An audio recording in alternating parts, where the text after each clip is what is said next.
કે ગાય માટે થઈ અને પોતાની ગડગડતી એમ કહેવાય પોતાના જીવને મોતના મુખમાં નાખી દીધો છે. જ્યાં જ્યાં દેશનો ધર્મ ધ્રુજ્યો ત્યાં ગાય માટે થઈ અને ક્ષત્રિયો હોય તોય ભલે, ભારત વર્ષનો એક પણ યુવાન હોય તોય ભલે ઈ ગડગડતી દોત દેવા તૈયાર છો. અને જોજો તમે આ માતાજીની કૃપા હોય, ગામડું ગામ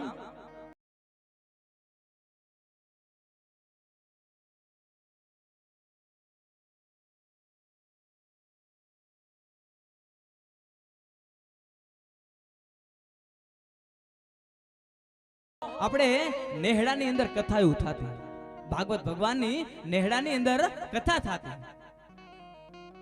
એમાં ધીરો ધીરો ધીરો એમ કહેવાય કે ખાડું છે ગાયનું ચારતો ચારતો એમ કહેવાય કે ઈ ભોળો માણસ છે. કોઈકને પૂછ્યું બાજુમાં શું ચાલે છે, કોઈકે કીધું ભાગવત ભગવાનની કથા ચાલે છે. હે તો કે હોય, તો કે શું થાય એનાથી, તો કે ભગવાન મળે. એમ આ ભોળો માણસ એને કોઈ દી વિચારેલું નહીં, આવ જોયેલું નહીં.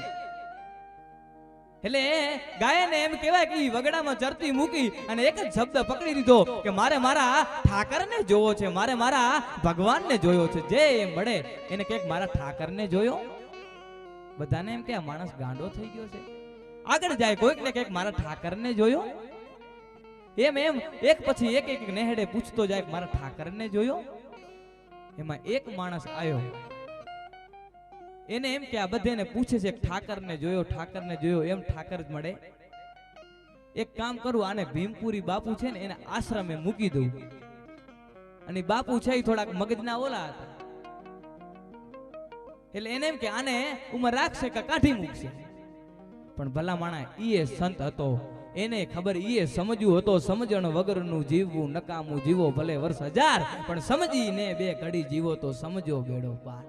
ઈએ સંત હતો કે કોને કાઢવો અને કોને રાખવો. આ ભોળો માણસ છે, ડુંગર ભરવાડ એનું નામ છે.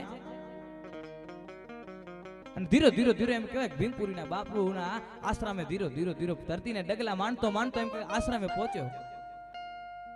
બાપુ મારે ભગવાનને, મને ખબર છે કે તમારી વાડીએ ભગવાન આવે છે, મારે ભગવાનને કાળિયા ઠાકરને મુરલીધરને જોવો છે.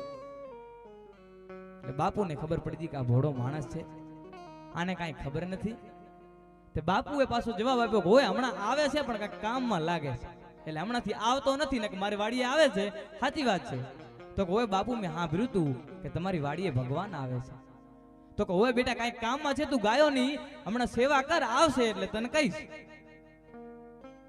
ડુંગર ભરવાડા નામનો વ્યક્તિ એમ કહેવાય કે ગાયની ઈ બરોબર એમ કહેવાય કે ગાયનું ખાંડું હતું એને વાસેંદા કરે, એને માથે જે સાણ હોય એ ઉપાડે અને ગાયની અંદર સાહેબ એવી સ્વચ્છતા રાખે કે કોઈક એને ખબર કે હમણાં ભગવાન આવશે અને મને વટશે કે છે મેં ગાવડીને તેથી હાચવી હતી અને ડુંગર તું આવામાં રાખે છે ગાવડી. જેમ સાહેબે વાત કરી કે ઘણા વર્ષો પછી જેથી સબરીના પટાંગણની અંદર જેથી રામ આયા અને સબરીને જેથી વિશ્વાસ હતો કે આજ નહીં તો કાલ મારો રામ આવશે, એમાં ડુંગર ભરવાડને વિશ્વાસ હતો કે આજ નહીં તો કાલ મારો ઠાકર મારા કને આવશે. એક દી બે દી વર્ષો વાઈ ગયા અને રોજ સવાર પો દી ચડે અને બાપુને જઈને પૂછે કે બાપુ ઠાકર આવ્યો? બાપુ કહે ના બેટા આવ્યો નથી, આવશે એટલે કહીશ. અને એક દિવસ જઈ અને બાપુને કીધું કે બાપુ ઠાકર આવ્યો? તો કે નહીં બેટા આવ્યો નથી.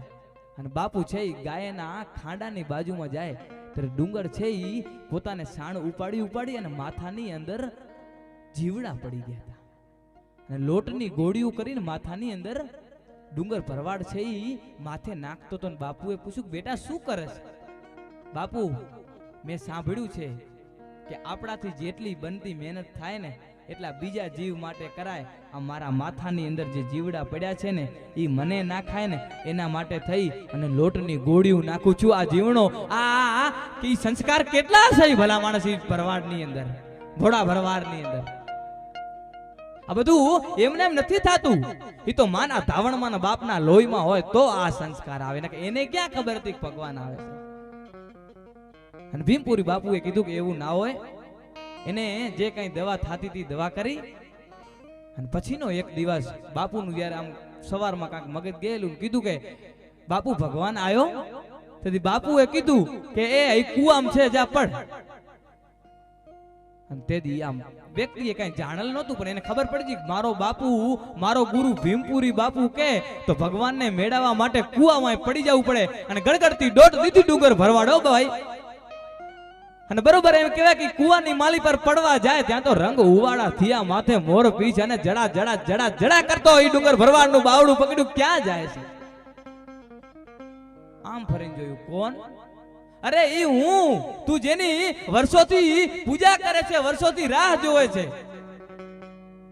નહીં, આવા તો અમારા ગામમાં કેટલાય આવે છે. અરે હું ઈ કાળિયો ઠાકર, મને મેળવવા માટે થઈને તો લોકો હજારો વર્ષ તપ કરે છે. તો કે એમ નહીં. તો કે કેમ? તો કે મારો બાપુ ભીમપુરી બાપુ કે તો માનું તમે કાળિયો ઠાકર ભગવાન છો.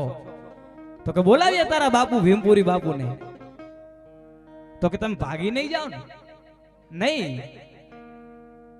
તો કે ના, મને ખબર છે કે તમે જેદી ખાંડડીમાં માં જશોદાએ તમે બાંધતા ત્યારે તમે ઈ માખણ ચોરવા જતા અને પોતાના આ ભરવાડના માથે એમ કહેવાય કે આવું જે હતું ઈ ફાડ્યું હતું, એનાથી સાહેબ અખિલ બ્રહ્માંડના માલિકને ઈ વડના થડ નીચે બાંધો. ઉપરથી દેવો જોતા હતા કે હે ડુંગર બાપ, હે ડુંગર ભરવાડ, તને તો લાખ લાખ વંદન છે, તારી જન્મ દેવા વાળી જનતાને કરોડો વંદન છે. ભલા માણસ, આજ અખિલ બ્રહ્માંડના માલિકને તે બાંધી નાખ્યો ભલા. અને ગડગડતી દોટ દીધી. બાપુ ઠાકર આવ્યો. ક્યાં?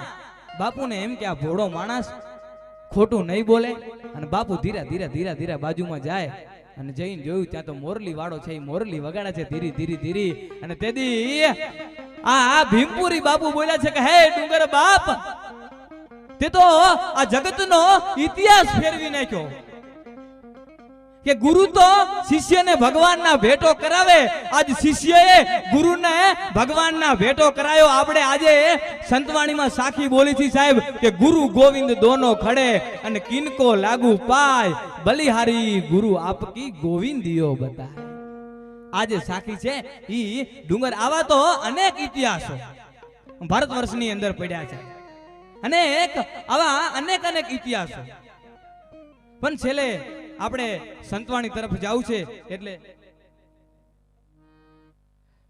હવે આપણે સંતવાણી તરફ જવું છે. એટલે આગળનો દોર છે અમારા સાહેબ, મારો જે મને આ સાહિત્યની અંદર લાવનાર એકવાર જોરદાર તાળીઓથી વટાવી લો સુરેશભાઈ ઓઝાને. કારણ કે મેં આ સ્ટેજ જોયું નહોતું બાપુ, અને મને એ ઓળખતાય નહીં. હું જ્યારે પહેલા વર્ષમાં કોલેજમાં ગયો, એમનો છોકરો મારી સાથે હતો. એમના છોકરાએ કીધું કે અમારે એક મિત્ર છે, બોલે છે સારું.